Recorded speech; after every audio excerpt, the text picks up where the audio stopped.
Hello dear students, welcome to EduHub Bangla official YouTube channel. SIR কি খায় না মাথায় দেয় শুনলাম নাকি পুরনো আমলের সব কাগজপত্র বার করে দেখাতে হচ্ছে, না হলে নাকি দেশ থেকেই তাড়িয়ে দেবে। কেন হচ্ছে, কি কারণে হচ্ছে? সামনে ভোট 2026, হঠাৎ করে এটা আবার নতুন করে কি উদয় হলো? আমার কাছে তো ভোটার কার্ড, আধার কার্ড সব কিছু আছে। আমি তাহলে কি করে পশ্চিমবঙ্গ রাজ্যের বাসিন্দা হলাম না? আমাকে কেন বের করে দেওয়ার জন্য তড়িঘড়ি করে সব জল্পনা কল্পনা শুরু করলো পশ্চিমবঙ্গ রাজ্য সরকার নাকি কেন্দ্র সরকার? এই সমস্ত জটিলতা এখন সবার মুখে মুখে। সব থেকে বড় ব্যাপার, এই উৎসবের আবহেও ঘুম কেড়ে নিয়েছে একটাই শব্দ, দ্যাট ইজ SIR। অর্থাৎ ভোটার তালিকা থেকে পশ্চিমবঙ্গে নাকি নাম পড়তে নাম বাদ চলে যেতে পারে অন্তত 1 কোটি মানুষের। এরকমই কিন্তু একটা গুজব বা এরকমই কিন্তু একটা সম্ভাবনার কথা চারদিকে কিন্তু এখন যাকে বলে চায়ে গরম চর্চা। সেই নিয়ে আজকের বিস্তারিত ভিডিও জানাবো। ছোট্ট ভিডিও। SIR তো হবেই, হচ্ছেই, প্রসিডিওর শুরু হয়ে গেছে অলরেডি। বিভিন্ন ডিস্ট্রিক্টের ডিএম তাদের পোস্টিংও ডিফারেন্ট জায়গায় চেঞ্জ হয়ে গেছে। বাইরের IAS অফিসারদেরকে এখন নতুন পোস্টিং দেওয়া হয়েছে আমাদের পশ্চিমবঙ্গের বিভিন্ন জায়গাতে। তার লিস্ট আমরা দেখতে পেয়েছি, চারিদিকে ছড়িয়ে পড়েছে। তাহলে SIR এ নিজেদের নাম নথিভুক্ত করতে বা SIR এ নিজেদেরকে নাগরিক হিসেবে প্রমাণ করতে গেলে কি কি তথ্যাদি আপনাদের লাগবে সেই ভিডিওতে আমি জানাবো। এবার এই ভিডিওতে জানাবো, তার আগে অবশ্যই সাবস্ক্রাইব করে দেবেন, লাইক করে দেবেন এবং শেয়ার করতে ভুলবেন না। এখন থেকে এই ধরনের টপিক আমরা কিন্তু প্রতিনিয়ত কভার করব। শুধু তাই নয়, SIR 2.0 to begin in 12 state, অর্থাৎ 12টা রাজ্যে, ইউনিয়ন টেরিটরিজ অ্যান্ড 51 কোটি ভোটারের ওপরে এই সমীক্ষাটা কিন্তু বেসিক্যালি চালানো হবে। 2026-এ ভোটের আগেই কিন্তু এর প্রসিডিওর কমপ্লিট হয়ে যাবে বলে আশা করি। দি হিন্দু নিউজ পেপার থেকে এটি আমরা কালেক্ট করেছি খবরটা। Election commission says exercise will be held in poll bound. কোথায় কোথায় হবে? তামিলনাড়ু, ওয়েস্ট বেঙ্গল আমাদের পশ্চিমবঙ্গে আছে, Kerala, Puducherry, Assam, which votes next year is not in the list. সব থেকে বড় ব্যাপার, পশ্চিমবঙ্গ রাজ্যে হলো আমাদের পাশের রাজ্য, আসামে কিন্তু হচ্ছে না, কারণ অনেকেই জানেন আসামে কিন্তু NRC হয়েছিল। Is not in the list. Ruling parties in West Bengal and Tamil Nadu have opposed the move. Tamil Nadu এবং ওয়েস্ট বেঙ্গলের আমাদের যে পশ্চিমবঙ্গ রাজ্য সরকার তারা কিন্তু এই বিষয়টাতে কমপ্লিটলি অপোজ করেছে। কিন্তু SIR হচ্ছে। Chief election commissioner Gyanesh Kumar with election commissioner Sukhbir Singh Sandhu and doctor Vivek Joshi addressing the media, তারা বিজ্ঞান ভবন নিউ দিল্লি থেকে সোমবার 27শে অক্টোবর কিন্তু অলরেডি জানিয়ে দিয়েছেন, the special intensive revision of voter list in 12 states and union territories, অর্থাৎ 12টা রাজ্যে, ইউনিয়ন টেরিটরিতে 51 কোটি মানুষের ওপর বা ভোটারের ওপর এই সমীক্ষাটা কিন্তু বেসিক্যালি চালানো হবে। এইবারে একটা কথা বলি, সেটা হচ্ছে যে under the citizenship act there are separate provisions for citizenship in Assam. আসামের সিটিজেনশিপ অ্যাক্টের ওপরে NRC অলরেডি হয়েছিল সুপ্রিম কোর্টের মান্যতা অনুযায়ী। এবং সব থেকে বড় ব্যাপার, এবার chief election commission Gyanesh Kumar বলেছেন যে এবার ওয়েস্ট বেঙ্গল আর তামিলনাড়ু যতই অপোজ করুক না কেন, ফাইনালি কিন্তু এই SIRটা হচ্ছে। এ ব্যাপারে আমরা নিশ্চিত থাকতে পারি। কি লিখেছে? The first phase of the SIR, অর্থাৎ প্রথম ফার্স্ট ফেজ SIR এর বিহার কিন্তু 68 লাখ নাম were deleted from the electoral rolls. অর্থাৎ বিহারে প্রথম ফেজের SIR করে দেখা গেছে 68 লাখের কাছাকাছি ভোটারের নাম বাদ গেছে।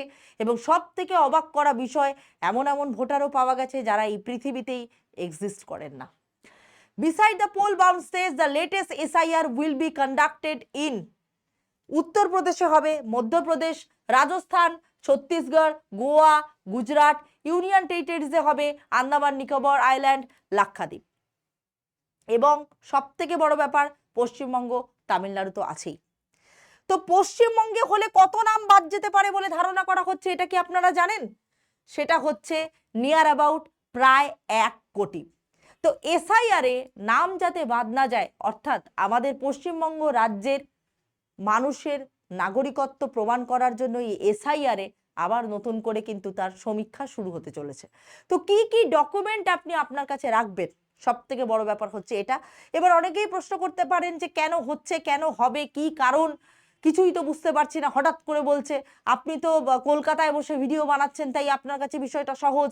আমি গ্রামে থাকি, আমি কোনোদিন জানি না, আমি চাষ করে খাই, হ্যাঁ, বা আমার ছোট দোকান আছে, আমার ছোট বাচ্চা আছে, সবার মনের মধ্যে একটাই চাহিদা, মানে আমার থাকাটা হবে তো এই পশ্চিমবঙ্গ রাজ্যে। দেখুন, বেসিক্যালি সোজা পাতি বাংলা ভাষায় এটাকে বোঝাতে গেলে আমি বলবো, আপামর জনতার কাছে এটাই বার্তা দেওয়া হচ্ছে বা এটাই পৌঁছানোর চেষ্টা করা হচ্ছে যে এইবার জনসংখ্যা বা ভোটার লিস্টটাকে ফিল্টার করা হচ্ছে। তার কারণ অনেকেরই ধারণা অনুপ্রবেশকারীরা এখানে এসে আছে, তাদের কাছে নাগরিকত্ব নেই, তারা ভুয়ো নাগরিকের পরিচয় দিয়ে এই জায়গায় আছে এবং ভোট সংখ্যা বাড়াচ্ছে।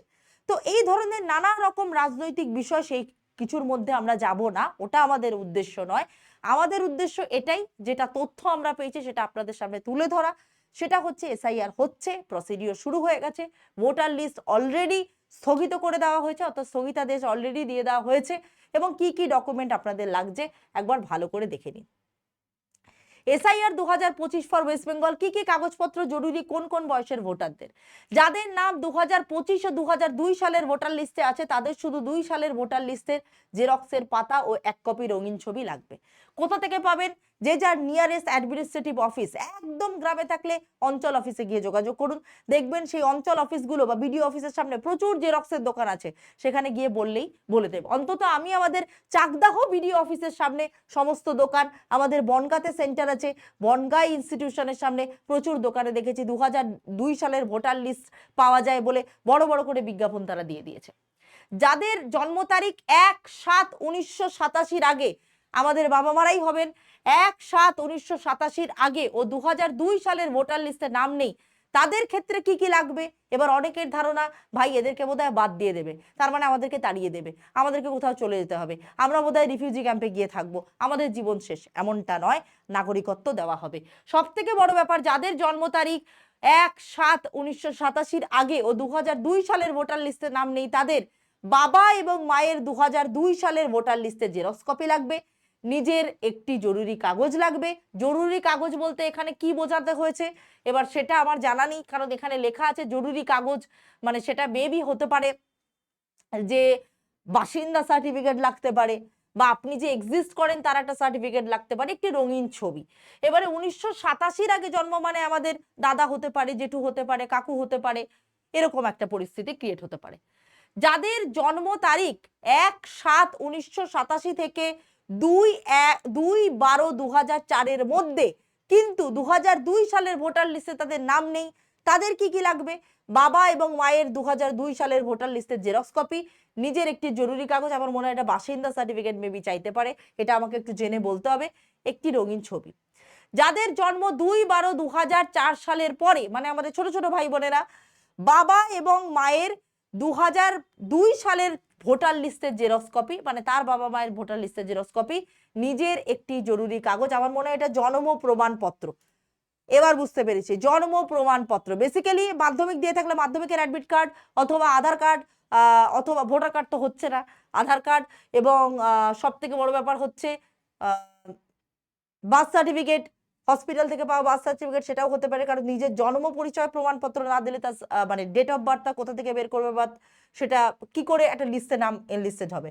তো একটি রঙিন ছবি, আমার মনে হয় বাসিন্দা সার্টিফিকেট নয়, এটা বার্থ সার্টিফিকেট হতে পারে, বাসিন্দা সার্টিফিকেটও হতে পারে। ডকুমেন্টের লিস্ট যেটা আপনাকে জোগাড় করে রাখতেই হবে। দেখুন, পেনশন পেমেন্ট অর্ডার, অর্থাৎ আপনি চাকরি করেছেন এত বছর, আপনার কাছে পেনশন, আপনি পেনশন স্কিমের অন্তর্ভুক্ত ছিলেন, সেই পেনশন স্কিমের যে কপি বা যেটা আপনি স্টিল নাও পেনশন পান, সেটা প্রদানের আদেশ, অর্থাৎ পেমেন্ট অর্ডার, তার একটা কপি হয়, সেটা আপনাকে দিতে হবে। এ দেখুন, বার্থ সার্টিফিকেট, তার মানে নিজের জন্য একটি জরুরি কাগজ, মানে বার্থ সার্টিফিকেটে মানে বলতে চেয়েছে মাধ্যমিকের অ্যাডমিট কার্ড হলেও চলবে, সেটা আপনাকে দিতে হবে। যারা মাধ্যমিক দেননি তাদের ক্ষেত্রে নিশ্চয়ই নতুন করে যখন আধার হয়েছে সেটা করেছেন, যদি না হয় অন্তত ডোমিসাইল সার্টিফিকেটটা থাকবে, তার কারণ যেখানে থাকেন সেই অঞ্চলে বাসিন্দা হিসেবে আপনাকে পরিচয় দিতে হবে। এবং পাসপোর্ট, যাদের পাসপোর্ট আছে পাসপোর্ট থাকবে, যারা বিভিন্ন জায়গা থেকে এসে পরবর্তীকালে এসেছেন বা থাকেন তাদের পাসপোর্ট অবশ্যই দেখাতে হবে, valid passport absolutely. Board certificate অর্থাৎ স্কুলের শংসাপত্র, আপনি যদি ক্লাস 8 পর্যন্ত পড়ে থাকেন, 6 বা 5 পর্যন্ত পড়ে থাকেন, কোন স্কুলে পড়েছেন সেই স্কুল থেকে পারলে লিখিয়ে আনতে হবে। এই প্রসিডিওরগুলো যে কোনো বিডিও অফিস বা এই ধরনের অঞ্চলে গেলে আপনারা পেয়ে যাবেন খবর। পার্মানেন্ট রেসিডেন্সিয়াল সার্টিফিকেট, দেখুন ডোমিসাইল সার্টিফিকেট যেটাকে বলে বা বাসিন্দা সার্টিফিকেট, সেটাও কিন্তু লাগবে। ওবিসি, এসসি এবং এসটি সার্টিফিকেট, ওবিসির তো আবার নতুন গল্প হয়েছে, রিভ্যালিডেট আর রিইস্যুয়েন্স, এই নিয়ে আমাদের চ্যানেলে ভিডিও করা আছে, সেটা দেখে নিতে পারেন। যারা একেবারে নতুন হয়েছেন ওবিসি, তাদের জন্য করতে হবে রিভ্যালিডেট, মানে নতুন করে অ্যাপ্লাই করুন। কোথায় গিয়ে অ্যাপ্লাই করবেন? সমস্ত ডকুমেন্ট নিয়ে গিয়ে পঞ্চায়েত অফিসে যান, তারপর সেখান থেকে চলে যান বিডিও অফিসে। এরপরে আছে কি? এরপরে আছে রিইস্যুয়েন্স, অর্থাৎ এ থেকে বি, বি থেকে এ। যারা আগে এ ছিলেন, বি হয়েছেন, বি ছিলেন, এ হয়েছেন, তাদেরকে কি করতে হবে? সমস্ত ডকুমেন্ট নিয়ে, আচ্ছা ভুল বললাম, হ্যাঁ, তা সমস্ত ডকুমেন্ট নিয়ে আপনারা এসডিও অফিসে যাবেন, অর্থাৎ আপনাদের মহকুমা শাসকের অফিসে যাবেন। সেখানে গেলে কিন্তু আপনারা এই সার্টিফিকেট, ওবিসির কেসটা পেয়ে যাবেন।